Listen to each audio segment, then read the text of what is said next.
Muito boa noite, seja bem-vindo a mais um conteúdo aqui no canal Refúgio Teológico. Meu nome é professor Luciano Firmino e nós estamos aqui trabalhando justamente o módulo 4 do curso Escatologia Pentecostal. Estamos na página 57 do livro texto Guia Profético para o Fim dos Tempos. Ok? Se você ainda não se inscreveu, não se matriculou no nosso Instituto de Educação, entre em contato pelo telefone e adquira nossos cursos, tá? Que agora nós estamos com esse projeto de enviar para os alunos, depois de 3 meses de matrícula, o livro-texto, né? Impresso para vocês. E é um dos incentivos, né, que nós temos teorizados e alguns têm adquirido esse trabalho. Então, nós vamos aqui comentar justamente o capítulo 4, né? As palavras que você precisa saber quando se trata do fim do mundo, né? Então, a escatologia, como bem sabemos, é sobre o fim do mundo, né? De uma forma geral, espiritual, cultural, físico. E aqui nós vamos encontrar 12 termos chaves para ajudar você a entender o fim do mundo. Então, a escatologia, ela tem suas dificuldades, tem suas facilidades, né? E por meio da exegese, da hermenêutica, da pesquisa, né? De cursos, de pessoas que se dedicam a compreender melhor a escatologia, a gente consegue explicar e entender tudo que a escatologia pode nos dizer. Aqui a gente vai ver no livro texto o seguinte: a esta altura do livro, talvez você esteja se perguntando se há tanta coisa em comum entre os cristãos, por que existem pontos de vista diferentes acerca do fim do mundo. Então, o autor aqui está falando que existe, dentro da comunidade protestante, dentro da comunidade evangélica, existem pessoas que se discordam, né, de uma forma respeitosa, honestamente falando. Né? Nós estamos falando da discordância que as outras religiões têm a respeito do mundo. Porque as religiões que são opostas à palavra de Deus também têm as suas teorias, têm a sua escatologia a respeito do fim do mundo. Por exemplo, o calendário maia, outros povos. Então, nós estamos falando que essas divergências, essas coisas que são diferentes, elas estão nos unindo. Não. Dentro da comunidade cristã, existe dificuldade de se conciliar o entendimento cronológico dos acontecimentos, dos temas que envolvem escatologia. Então, por que isso acontece? Porque muitas das vezes, depende das vezes também, nossas pressuposições, nossos preconceitos, né? Nosso achismo. Mas, vamos ver aqui. O que leva as pessoas a ler o mesmo texto de forma tão diferente. Esse é um problema muito grave, sério, que não somente se estende à escatologia, mas se estende a qualquer outra área do conhecimento humano. Por que as pessoas fazem isso? Por quê? Como eu falei a vocês, dentro do estudo da teologia, a gente precisa colher informações, trabalhar dados e desenvolver conhecimento. Mas, dependendo, né, porque existe corrente, a gente já viu, e vai ver aqui, corrente de interpretações que, às vezes, explica melhor um texto do que outro. Tá? Mas isso, em alguns aspectos, não significa que essa corrente esteja sendo comprovada naquele texto. Mas a gente bem sabe que a melhor forma de entender o aspecto mais escatológico, apocalíptico, é um método histórico crítico literal, que o futurismo, que o pré-milenismo, que os pré-tribulacionistas afirmam. Então, sem sombra de dúvida, esse é o melhor método. Porém, algumas pessoas, por motivações também financeiras, de status sociais, não querem abandonar aquela interpretação que às vezes pode ser falha, tá? Por exemplo, o pessoal do adventismo, né? A seita adventista tem uma interpretação escatológica que é totalmente infrutífera. Então, Mas eles, ao encontrar o texto bíblico, eles poderiam aceitar o texto bíblico, mas eles preferem os seus status, a sua vibe, né, o seu sucesso. E assim eles começam aí a inventar teorias, né? E porque nem todos concordam com o mesmo ponto de vista, né? Isso vai muito do que está na nossa mente, né? A gente sabe que a Bíblia é a palavra de Deus, porém, muitos acadêmicos, muitos hoje pastores, padres, enfim, não acreditam que a Bíblia é a palavra de Deus, né? Então, mesmo tendo em mãos, eles são influenciados não pelo Espírito, nem pela leitura bíblica, mas por informações extra-bíblicas, e assim eles conseguem discordar sobre o mesmo ponto de vista. Essas são perguntas importantes, mas não são realmente fáceis de ser respondidas. A questão seria muito mais simples se todos os cristãos que creem na Bíblia mantivessem um só ponto de vista acerca do fim dos tempos, enquanto todos os caluniadores das Escrituras buscassem outras perspectivas. Contudo, as coisas não são assim. No estudo da escatologia, os cristãos que creem sinceramente na verdade da Escritura chegam a perspectiva muito diferente. Tem sido assim desde pelo menos no século II depois de Cristo, e continua assim até o fim dos tempos. Nessa ocasião, Deus mostrará tudo o que estiver errado sobre as particularidades da segunda vinda de Jesus. Deixa eu adiantar aqui a página. Então, porque nem todos concordam com um ponto de vista acerca do fim dos tempos. Essa é a razão primária. Em diferentes momentos da história do cristianismo, os seguidores de Jesus que creem na Bíblia adotaram três perspectivas diferentes sobre Deus, cumprirá suas promessas a Abraão e Israel.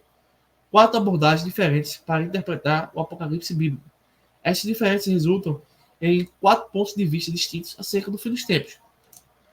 Vamos dar uma olhada em cada um desses pontos de vista, abordagem e perspectivas, para ganhar uma compreensão mais óbvia de como Jesus será glorificado por meio da obra de Deus no fim dos tempos. Aí nós vamos ver aqui, 12 termos chaves para ajudar você a entender o fim dos tempos. Então, existe todo esse debate que, independente, pode ser interessante, sadio, e outros aspectos pode ser perda de tempo. Então, a gente precisa entender e desenvolver um amadurecimento sobre esses temas. Bem, uma palavra para descrever o reinado de Jesus. Milênio. É o reinado de Jesus que foi descrito por João em Apocalipse capítulo 20, versículo de 1 ao 6. Então, três perspectivas sobre como Deus cumprirá suas promessas a Abraão e Israel.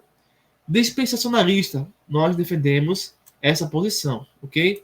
Deus tem dois planos, dois povos, o da igreja e de Israel, tá? Geralmente quem segue o aliancista, né, ou a teoria do pacto, ou a teologia da aliança, são os reformados, né?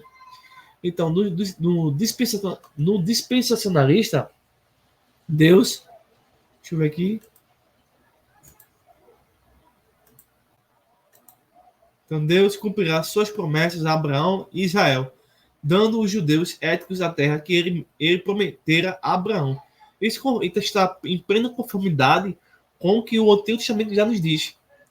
Aí nós temos a segunda perspectiva sobre como Deus vai cumprir a promessa. Então, essas perspectivas, elas têm que responder, ou pelo menos dar uma justificativa a respeito de textos bíblicos que falam a respeito dessas perspectivas, né? Ou desse cumprimento das promessas para Abraão e Israel. Como isso é visto pelo dispensacionalista, como isso é visto pelo aliancista e pelo neo-aliancista. Então, cada um vai ter que justificar o seu ponto de vista. Então, nós estamos vendo, por enquanto, que o sistema dispensacionalista é o mais coerente com o que nós temos observado dentro do próprio Antigo Testamento.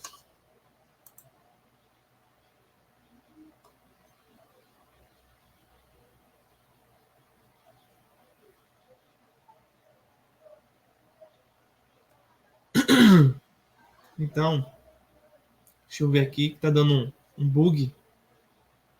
Não sei se é a internet, tá certo? Eu vou dar uma pausa aqui. Pronto. Aliancista, também conhecido como teologia da aliança ou teologia do pacto. O que eles dizem? Deus tem um plano com o seu povo, com a sua aliança da graça, que se estende desde a queda da humanidade até o fim dos tempos. A obra de Deus com Israel foi preparatória para a sua obra com a igreja. Então, isso respeitamos, obviamente, os aliancistas, né? Mas isso é incoerente, né? Isso não tem sentido nenhum. Tá? Do mesmo modo, são os neo-aliancistas. Veja bem o que eles dizem. Também conhecido como teologia da nova aliança ou teologia do novo pacto. Para esses neo-aliancistas que vão explicar tudo que é anteriormente falado sobre promessas específicas a Abraão, sua descendência e a Israel. Como é que vão explicar isso? Então, o que eles dizem? Deus tem um propósito, que ele trabalha por intermédio de várias alianças, pactos. A obra de Deus com Abraão e Israel foi figura temporária do que Deus já tinha proposto fazer em Jesus. As promessas de Deus a Abraão encontram-se seu cumprimento em Jesus. Então, também é falho essa visão, pois não respeita a gramática, não respeita as profecias do Antigo Testamento, e eles tendem a minimizar tudo isso. Mas, enfim, veja que na página seguinte, vamos falar agora sobre 4 abordagens para interpretar a literatura apocalíptica. Em outros vídeos, né, nós já aprofundamos essa abordagem, que é o futurista. Nós defendemos essa corrente da literatura e da forma de interpretar o Apocalipse de João, de Daniel, de Ezequiel, enfim, é o futurismo, né? Então, o que o futurismo diz e justifica? Que os textos apocalípticos, isto é, tanto do Antigo quanto do Novo Testamento da Bíblia, são profecias sobre eventos que até agora ainda não ocorreram. Então, existem profecias que já ocorreram, tá?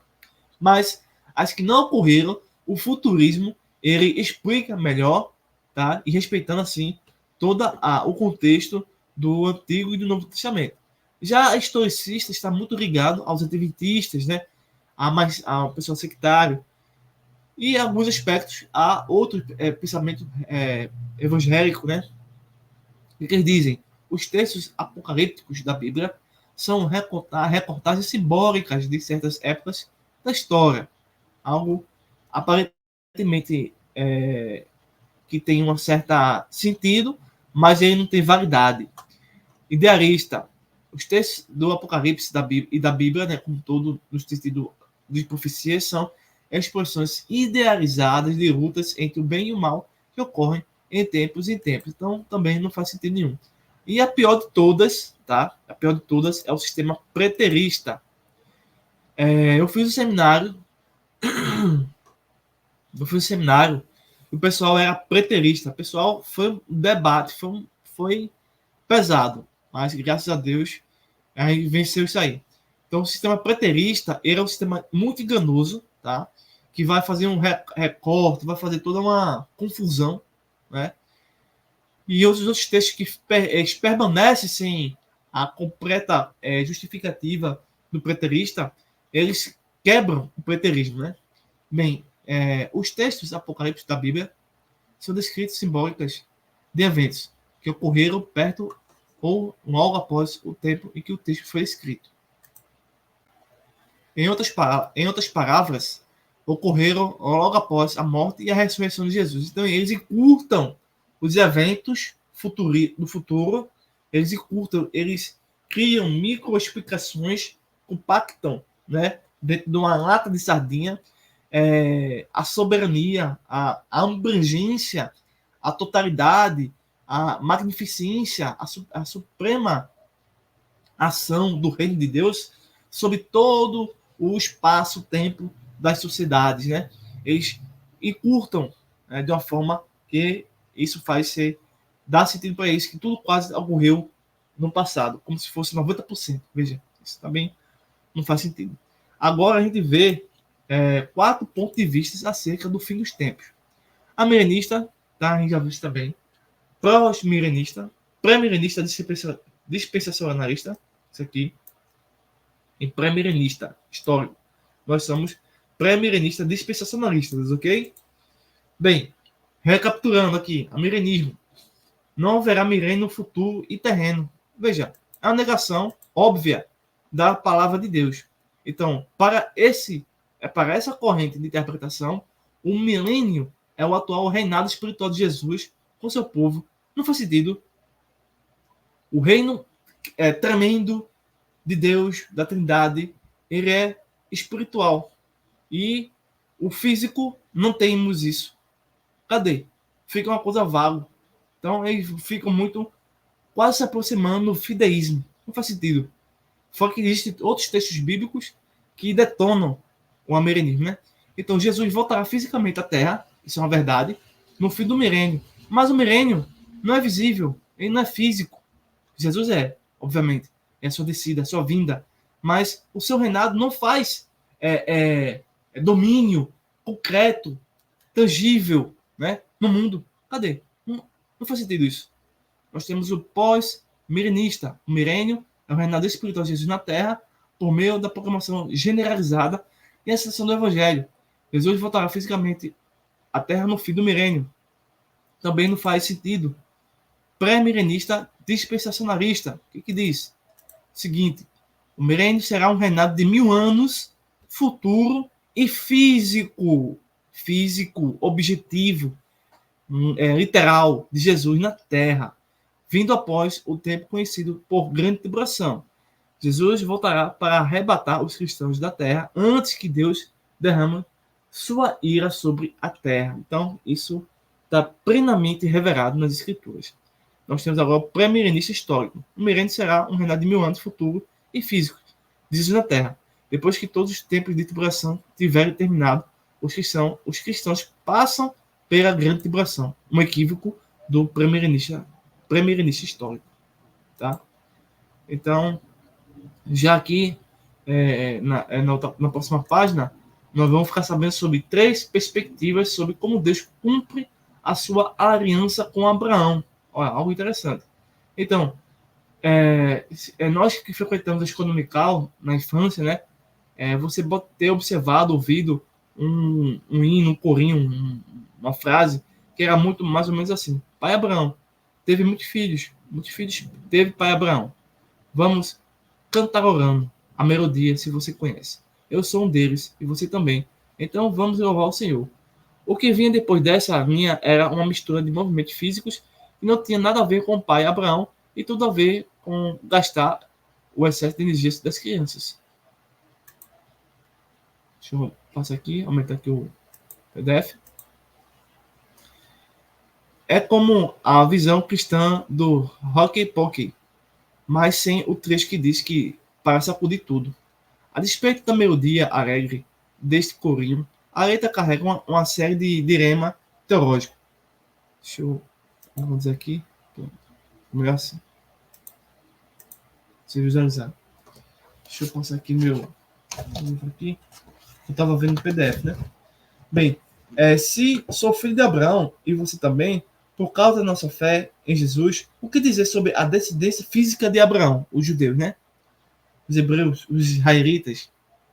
Como Deus cumprirá as promessas feitas a Abraão, Isaac e Jacó e seus descendentes?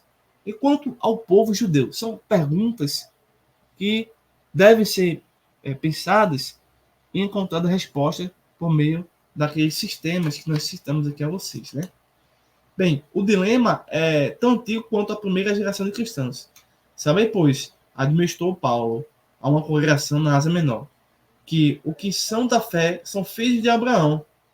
Gálatas capítulo 3, versículo 7. Claramente identificando os crentes em Jesus com os filhos de Abraão. Na página 61, temos o seguinte: em outros lugares, o apóstolo Paulo deixou claro que Deus não desistiu do seu trabalho com os descendentes físicos de Abraão. Rejeitou Deus o seu povo? Perguntou Paulo aos cristãos em Roma. De modo nenhum, porque também eu sou israelita da descendência de Abraão, da tribo de Benjamim. Deus não rejeitou o seu povo, que antes conheceu. Romanos capítulo 11, versículo 1 ao 2. Dentro do aspecto escatológico, existe sim uma forma de Deus trabalhar com o seu povo judeu, e com a igreja. E nesse aspecto, as outras demais correntes escatológicas negam esse fato uns fundindo, outros misturando as coisas, mas a Bíblia trabalha com três povos: judeus, a igreja e os gentios. Tá? Assim, de acordo com Paulo, quem confia em Jesus torna-se filho de Abraão. Né? Contudo, ao mesmo tempo, Deus não desistiu das promessas que são fisicamente para a descendência de Abraão. Até esse ponto, quase todo aquele que professa ter fé em Jesus concorda. Contudo, é também neste ponto que surgem perguntas que revelam divergências significativas entre crentes sinceros. Por exemplo, Deus tem propósitos distintos e separados da igreja e para Israel? Os procedimentos de Deus com Israel eram, primariamente, uma preparação para o que ele fez em Jesus Cristo? Como é que Deus cumprirá a aliança da terra e bênçãos que fez para Abraão? Qual é o papel que a atual geração de Israel desempenha no cumprimento dessas profecias ou dessas promessas? Então, são vários questionamentos que a gente precisa criar e desenvolver uma boa reflexão, uma boa análise bíblica para poder responder isso aqui. Que, na verdade, não só que são o ponto de resposta, mas é a forma de compreender os textos e assim encontrar verdadeiramente o significado dessas questões. Então, existem três perspectivas óbvias que se tratam de como Deus vai cumprir essa aliança. Primeiro, como podemos responder a todas essas perguntas. O autor aqui vai colocar três posições. Tá? A primeira é dispensacionalismo dos propósitos dos povos. Então, essa é a melhor forma de você responder, entender essas perguntas e não desenvolver teorias, né, que são frutos, muitas das vezes, de nossas mentes, mas encontrar nos próprios textos bíblicos essas informações. Então, dispensacionalismo é o seguinte: os dispensacionalistas acreditam que, ao longo do tempo, Deus está buscando atingir dois propósitos distintos, um relacionado à Terra, com pessoas terrenas e objetivos terrenos, que é o judaísmo, enquanto o outro está relacionado ao céu, com pessoas celestiais e objetivos celestiais, que é o cristianismo.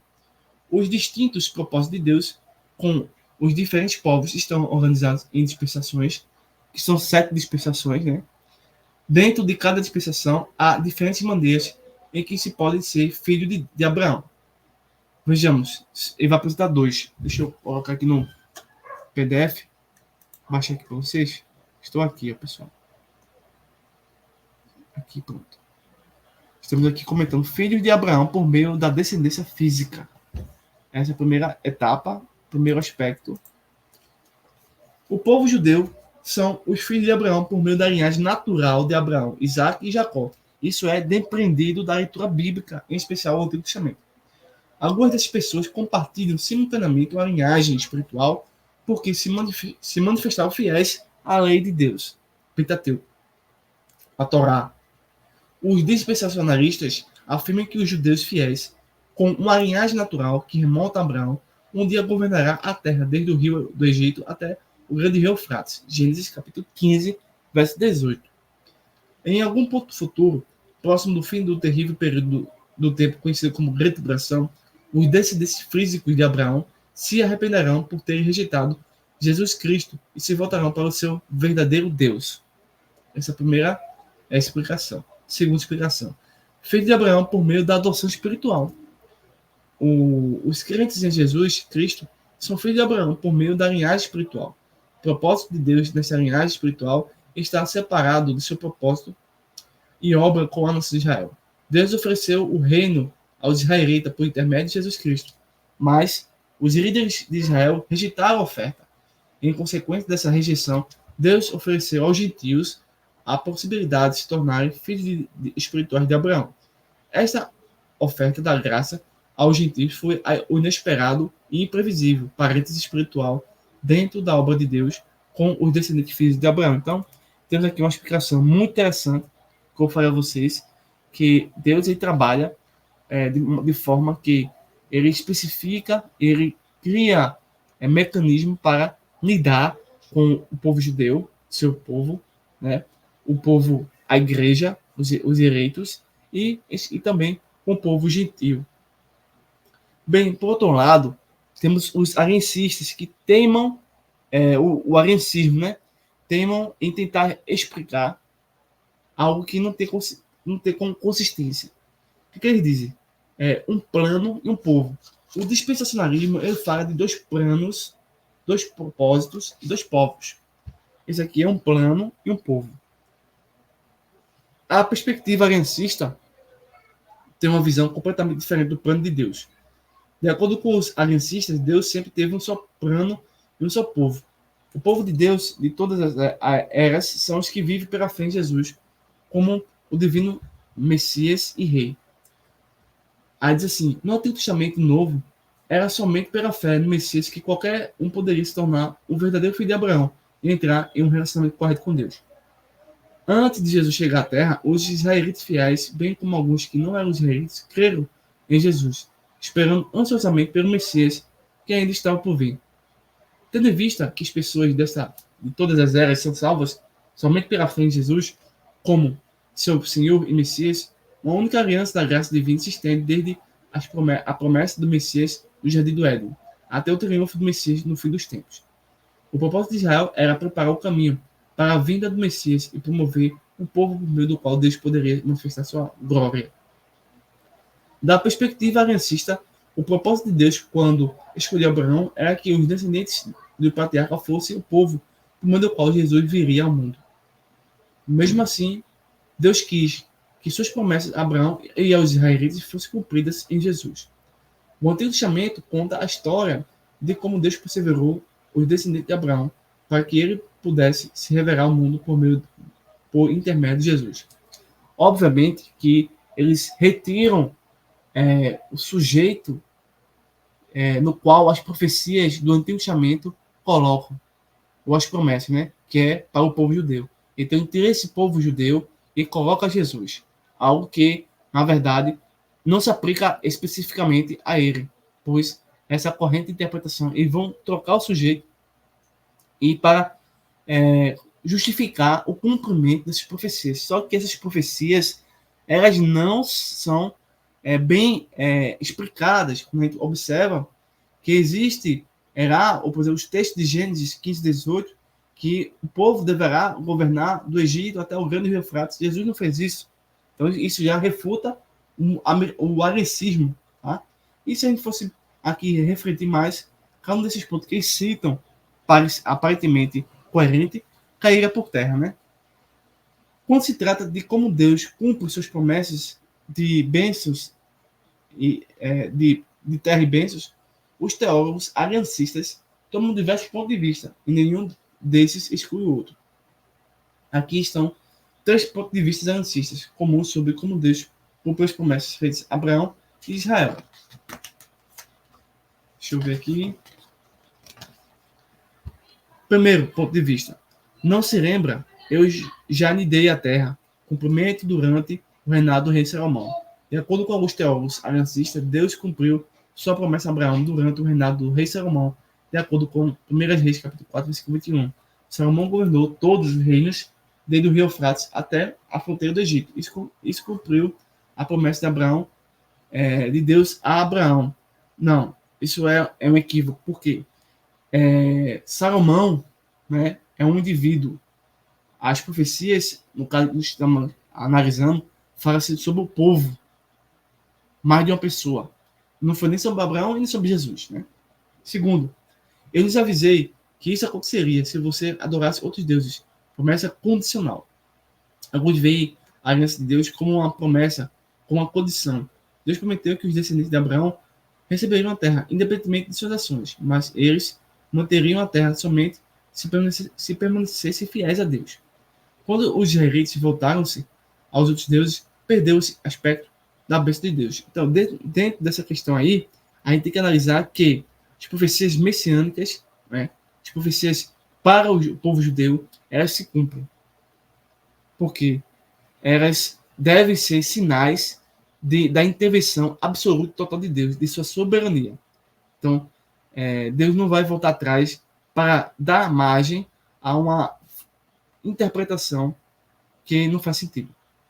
Terceiro, alguns novatos na cidade e eles tomaram o seu lugar, por meio da igreja.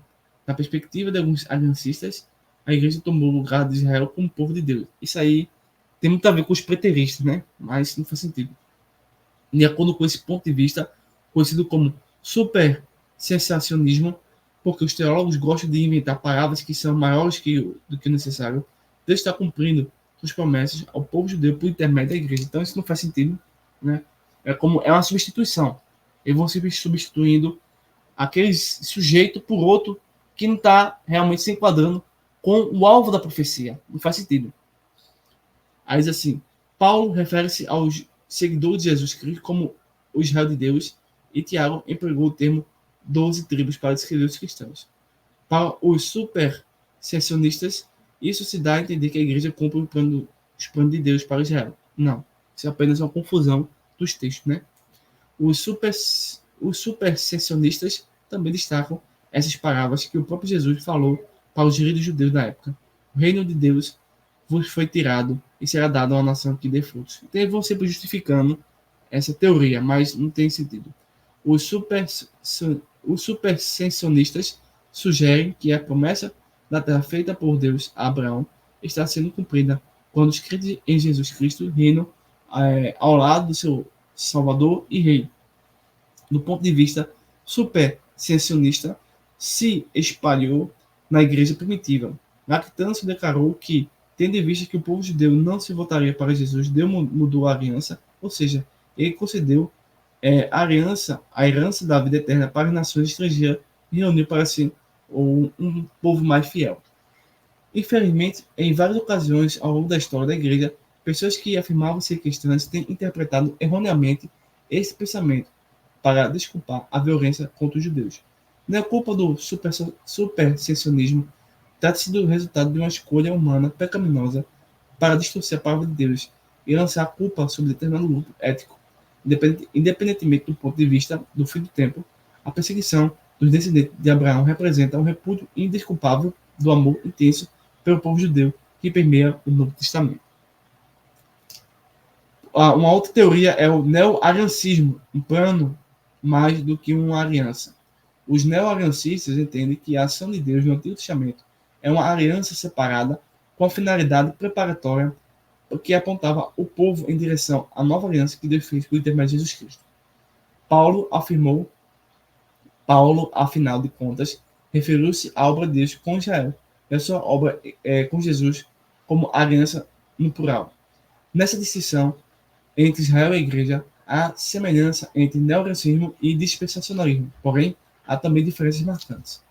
De acordo com neorealistas, a obra de Deus com Abraão e Israel sempre teve a intenção de ser uma imagem temporária de uma realidade mais permanente.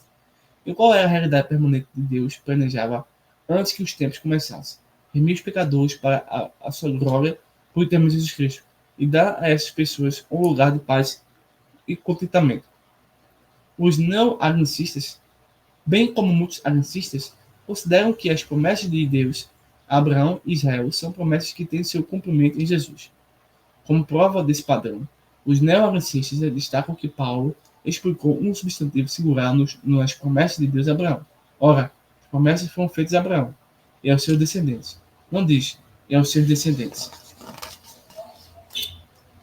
Como se falando de muitos, enfatizou Paulo, porém como de um só, e ao teu descendente que é Cristo. Em outras palavras, as promessas de Deus a Abraão têm seu cumprimento em Jesus. As promessas de Deus dá a Abraão toda a terra do rio Nilo até o rio Eufrates será cumprida, mas não porque a moderna nação de Israel de alguma forma vai ganhar essa terra.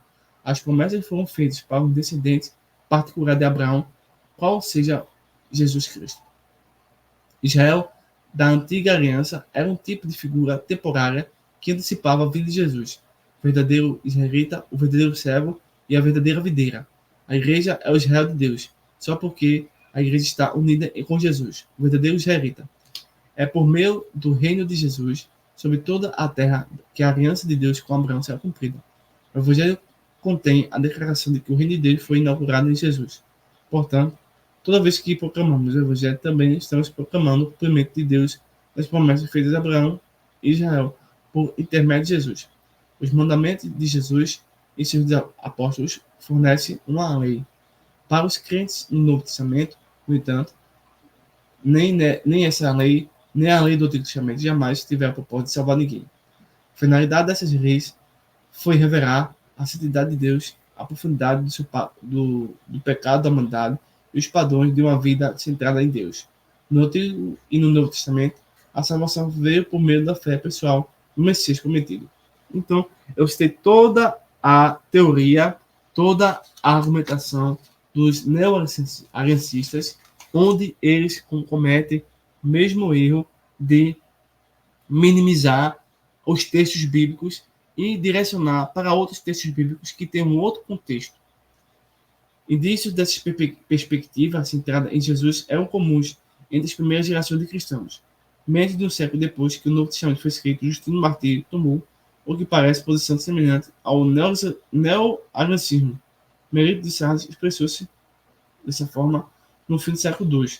A lei do Antigo Testamento era uma parábola, um esboço. O Evangelho tornou-se a explicação da lei e o seu cumprimento. Então, de uma forma geral, o neo-aliancismo ele faz uma mistura com o dispensacionalismo e com ele próprio, né? Então, é uma mistura que tenta se justificar, mostrando que esses textos ou essas afirmações, elas têm um cumprimento segundo essa visão. Mas os textos no qual eles vão citando, eles se esquecem que são dois povos e dois propósitos distintos e diferentes. Não há como unir eles e apontarem para um povo.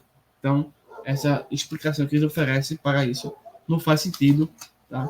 Bem, nós terminamos aqui essa aula do capítulo 4 e no próximo vídeo nós vamos trabalhar ainda dentro do capítulo 4, pessoal, para não ficar muito extenso, 3 pontos de vista sobre o cumprimento. Tá? Então, basicamente, a gente está vendo as explicações que é oferecida por essas escolas de interpretação, né? Vendo os prós e os contras. Isso é muito interessante para a gente entender tudo dentro da perspectiva da escatologia. Então, forte abraço, bons estudos e até o próximo vídeo.